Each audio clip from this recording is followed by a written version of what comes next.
Halo sob, kembali lagi di channel Sobat Madridista Indonesia. Channel yang akan membahas berita seputar sepak bola khususnya Real Madrid. Buat kalian yang baru bergabung, jangan lupa untuk subscribe dan aktifkan loncengnya agar kalian tidak ketinggalan informasi lainnya dari Sobat Madridista Indonesia. Selamat menyaksikan Hala Madrid.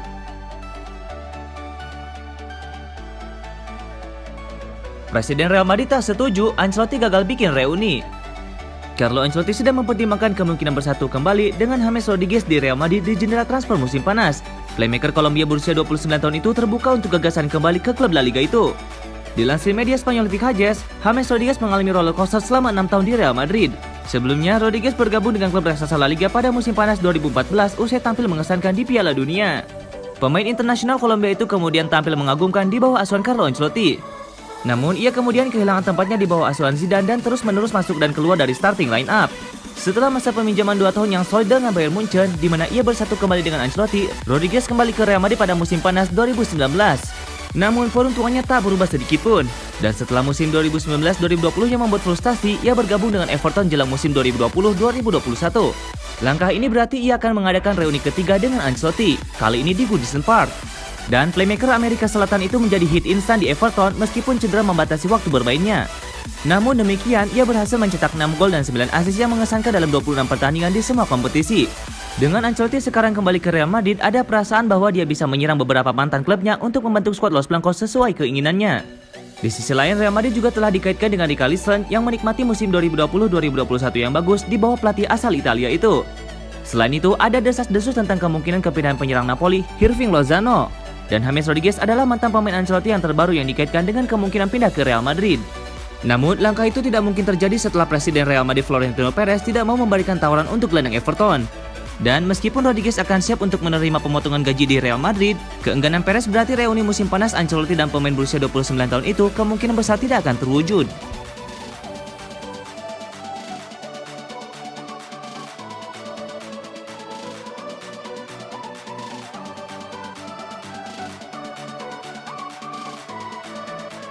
Butuh bek baru, Chelsea bingung pilih 2 pemain Real Madrid. Bek tangguh Real Madrid Sergio Ramos dikabarkan telah muncul dalam radar Chelsea jelang jendela transfer musim panas. Manajer The Blues Thomas Tuchel ingin membawa pemain veteran Spanyol itu atau rekannya di Real Madrid Rafael Varane. Sergio Ramos adalah ikon Real Madrid dan juga bakal jadi salah satu bek terbaik di generasinya. Dan selama setengah dekade terakhir, pemain berusia 35 tahun ini juga menjadi kapten inspirasional bagi Los Blancos yang telah menikmati kesuksesan besar selama masa jabatannya. Namun, bek veteran Spanyol datang dari musim yang terlupakan setelah mengalami cedera, sehingga sangat membatasi waktu bermainnya. Dia hanya tampil dalam 21 dari 52 pertandingan yang dimainkan Real Madrid pada 2020-2021. Meski begitu, penampilan Ramos di Real Madrid kini telah menarik minat Chelsea. Klub Liga Inggris ini membawa Ramos sebagai pengganti Thiago Silva. Chelsea memang telah diuntungkan dengan kehadiran bek veteran Thiago Silva yang pengetahuan dan pengalamannya membantu mereka di saat-saat kritis musim lalu. Namun dengan bek tengah Brazil yang kini sudah memasuki masa senja karirnya, The Blues tampaknya tertarik untuk memperkuat jantung pertahanan mereka untuk musim panas kedua berturut-turut. Chelsea kemungkinan akan membutuhkan setidaknya 1 bek tengah baru, mengingat Fikayo Tomori akan bergabung dengan AC Milan, sedangkan Kurt Zouma bisa keluar dari Stamford Bridge musim panas ini. Untuk itu, klub London Barat telah dikaitkan dengan Maxence Locroix, Niklas Sule, dan lainnya. Sementara pemberontak kontrak Real Madrid Rafael Varane juga ada di radar mereka. Thomas Tuchel bagaimanapun saat ini sedang mempertimbangkan antara Varane atau Ramos, yang juga telah dikaitkan dengan Manchester City dengan 2 bek Real Madrid muncul sebagai prioritasnya. Adapun Ramos sendiri, nasibnya di Real Madrid akan sangat jelas dalam beberapa minggu ke depan, dengan kontraknya akan habis pada akhir bulan ini. Kemudian akan menarik untuk melihat apakah Chelsea akhirnya membawanya dengan status bebas transfer seperti yang telah mereka lakukan dengan Thiago Silva musim panas lalu.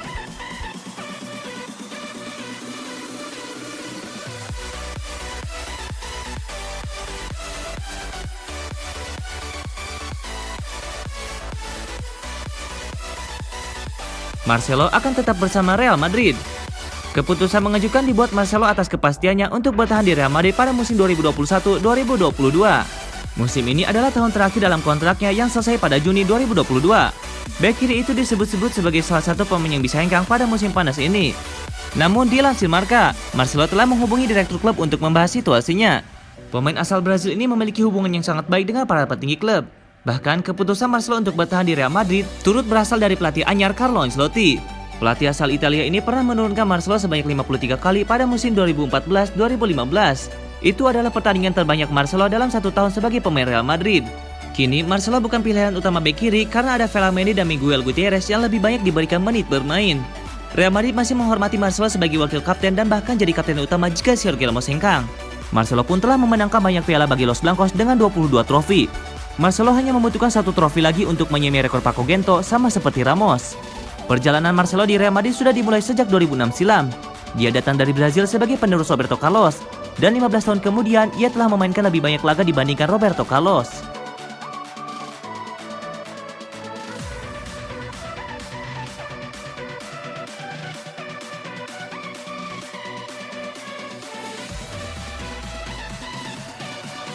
Bintang Real Madrid dan Belgia Eden Hazard jujur tak siap hadapi Euro 2020. Attacker Real Madrid Eden Hazard mengakui dirinya tidak siap menghadapi Euro 2020 di musim panas ini. Hal itu tak lepas dari kondisi kebugaran dia pasca cedera sepanjang musim 2020-2021. Dalam 2 tahun karirnya di Santiago Bernabeu, kapten Belgia ini memang lebih banyak keluar masuk ruang perawatan karena cedera. Ex-superstar Chelsea ini meyakini kondisinya belum mencapai 100%, sementara Euro akan bergulir. Menurutnya, persiapan dia bersama timnas Belgia untuk melakoni turnamen mayor 4 tahunan itu belum bisa dikatakan ideal. Namun, dia akan melihat bagaimana tindakan yang dilakukan tim medis Belgia. Saya hanya memiliki 1 minggu penuh untuk latihan. Kita lihat saja ke depan, bersama tim medis apa yang akan saya lakukan untuk pertandingan pertama Euro 2020. Untuk memulai akan menjadi keputusan sang pelatih, akan tetapi saya masih belum 100%. Jadi kita lihat saja apa yang akan terjadi nanti. Tutur Hazard. Hazard memastikan Belgia akan berupaya mereplikasikan penampilan mereka 3 tahun lalu di ajang Piala Dunia 2018. Di matanya, skuad Roberto Martinez memiliki potensi yang sangat besar. Kita tahu kami melakukan sesuatu yang besar di Piala Dunia 3 tahun lalu. Kami akan berkonsentrasi untuk bermain sepak bola sebaik mungkin di turnamen ini. Ada begitu banyak potensi dari tim kami ini. Pungkas Hazard.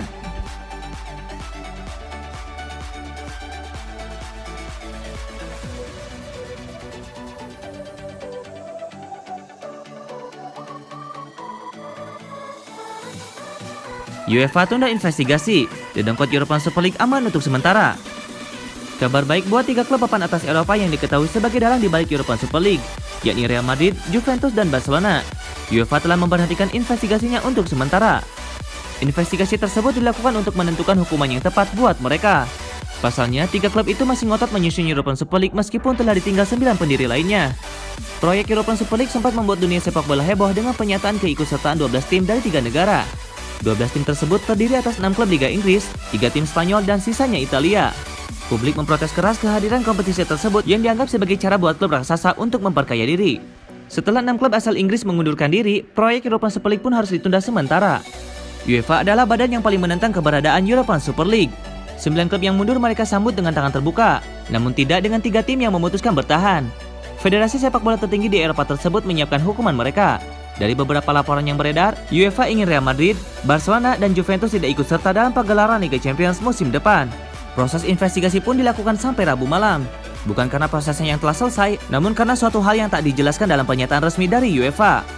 Pengumuman dirilis setelah Kementerian Kehakiman Swiss turun tangan dalam polemik ini. Laporan dari Kadin Nasser menyatakan kalau Kementerian Kehakiman Swiss telah memperingatkan UEFA terkait investigasi yang dilakukan. Semuanya berawal ketika kehakiman Spanyol Manuel Ruiz de Lara membawa kasus ini ke pengadilan Uni Eropa. AS menyebutkan kalau Ruiz de Lara melihat tindakan UEFA beserta FIFA sebagai upaya untuk memonopoli sepak bola. Belum diketahui secara pasti apakah Juventus, Barcelona, dan Real Madrid bisa berpartisipasi di pentas Eropa musim depan atau tidak.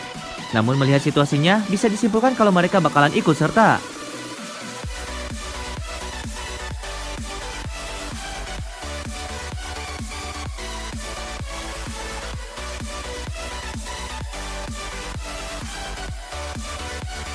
Hasil lengkap pertandingan Euro 2020 tadi malam.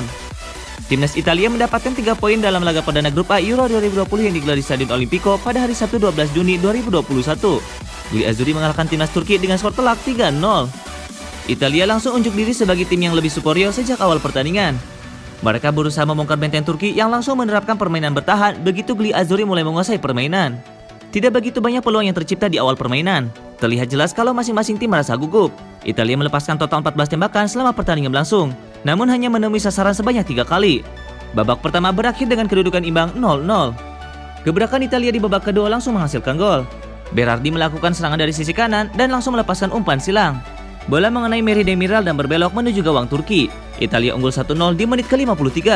Gol kedua akhirnya datang pada menit ke-66.